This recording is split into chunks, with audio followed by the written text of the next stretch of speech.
In March 2015, a terrifying wildfire went through Cape Town, South Africa.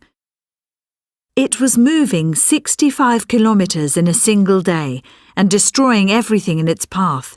We couldn't breathe because of the smoke, and we couldn't escape, said one Cape Town resident.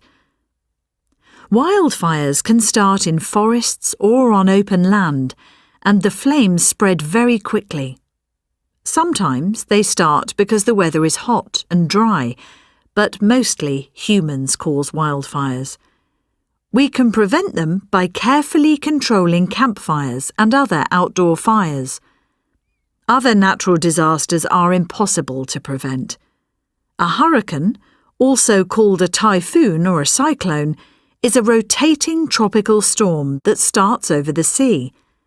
When Typhoon Haiyan struck the Philippines and Vietnam in 2013, the winds reached over 100 kilometres per hour and caused massive destruction. 6,000 people were killed, and more than 2 million had to leave their homes. Today, we can accurately predict these storms, and if we pay attention to severe weather warnings, we can prepare for them. Unlike a storm, an earthquake is usually completely unexpected. A huge earthquake hit Pakistan in October 2015. The ground was shaking, said one Islamabad resident, who was at work at the time. But worse than that was the sound of the earthquake. It was a horrible noise.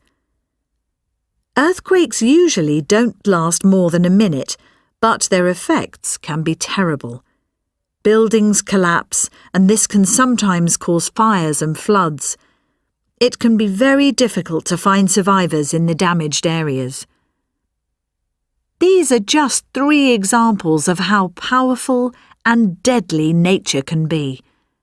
But humans have the resources to handle these disasters. We can use technology to make predictions, take practical steps to make our environment safer, and work together when things go wrong. How can we be prepared for a natural disaster like a cyclone, a wildfire, or an earthquake? Weather forecasters can usually predict a cyclone. You should always pay attention to any warnings about severe weather that you hear on TV. Of course, other disasters like earthquakes can be completely unexpected, but you can always be prepared for an emergency. Keep supplies of food, water, and a first aid kit in a safe place. Make sure you have basic equipment, like a fire extinguisher, to prevent any fires from spreading. If you're prepared for an emergency, you have a much better chance of survival.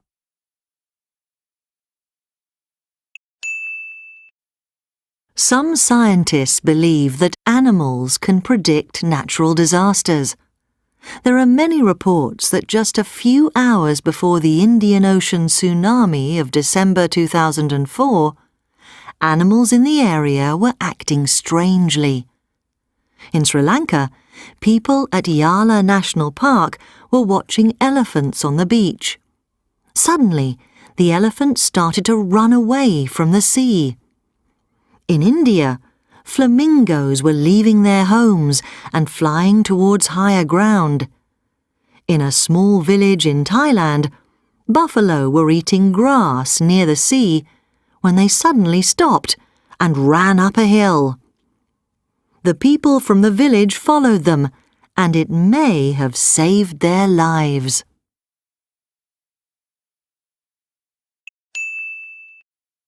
It was a warm spring day in October 2004 when 4 people went for a swim off Ocean Beach on the North Island of New Zealand. They were enjoying the beautiful blue water when they noticed that a group of dolphins was swimming fast towards them. The dolphins made a circle around the swimmers and then started splashing the water loudly with their tails. At first, the swimmers didn't understand what was happening. But then, they saw a great white shark chasing them. The brave dolphins were keeping the shark away from the swimmers. The dolphins stayed with the swimmers for 40 minutes until a rescue boat came. Then the dolphins followed the boat back to the beach. It's an amazing story, but it's not unusual. Dolphins are very intelligent mammals, said one expert. They will often try to help you if you're in trouble.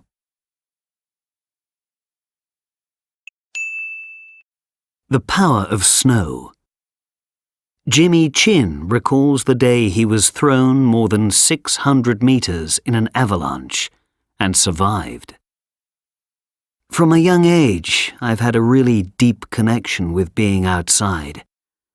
I've been skiing since I was 8 or 9 years old, and I've been climbing since I was in college. I've been on expeditions in China, Pakistan, Nepal, India, Tanzania, Chad, Mali, South Africa, Borneo and Argentina, among other places. But it was in my home country, the USA, that I came closest to death.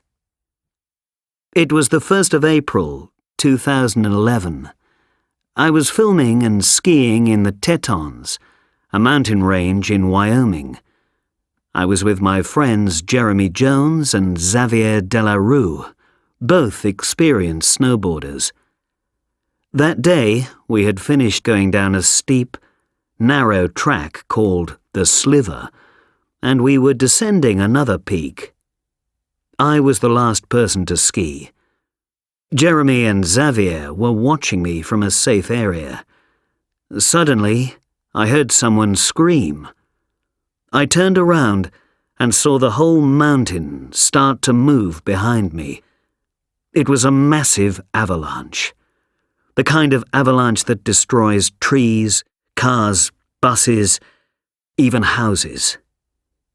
Tens of thousands of tons of snow were coming straight down the mountain behind me.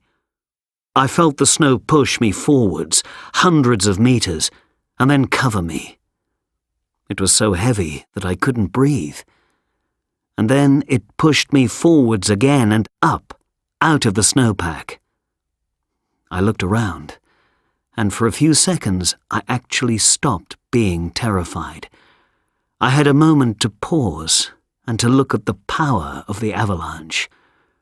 Imagine snow, the same weight as 1,000 aeroplanes, falling like an ocean all around you. You don't ever sense that kind of power. I looked down into the bottom of the valley. I could see trees that were 30 meters tall, but they looked tiny to me because I was so far away. Okay, I'm going all the way to the bottom, I thought. Then the snow pushed me again down the mountain, another 450 meters. I thought the force of the snow would destroy me. It was so powerful. But eventually, I felt the avalanche slow down, and I just popped right out of the snow at the bottom of the valley. It took Jeremy and Xavier about 20 minutes to reach me. There was a pile of debris across the bottom of the mountain, 300 meters wide. They were certain that I was dead. They couldn't believe it when they saw me. I was so lucky. Has the experience changed me? Do I think about life differently? I don't know. Maybe. But I do know that it's important to live your life with meaning. Life is a gift, so use it wisely.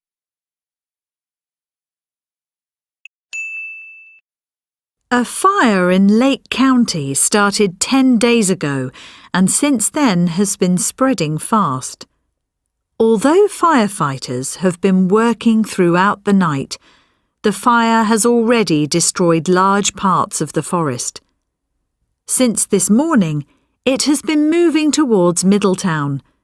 Many residents who have lived in Middletown for many years have been preparing to leave.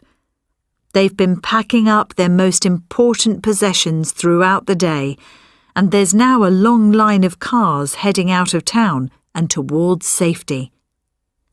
Many of these residents have lived here their whole lives, and most people I've talked to are both frightened and sad to leave.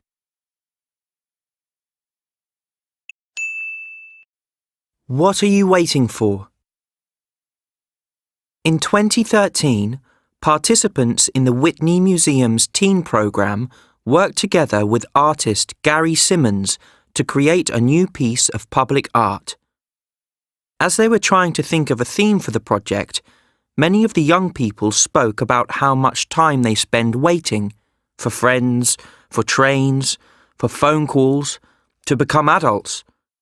They decided to base their public art project around this idea.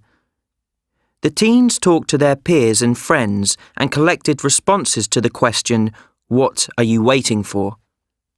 Then they all worked together to create a collage of these responses.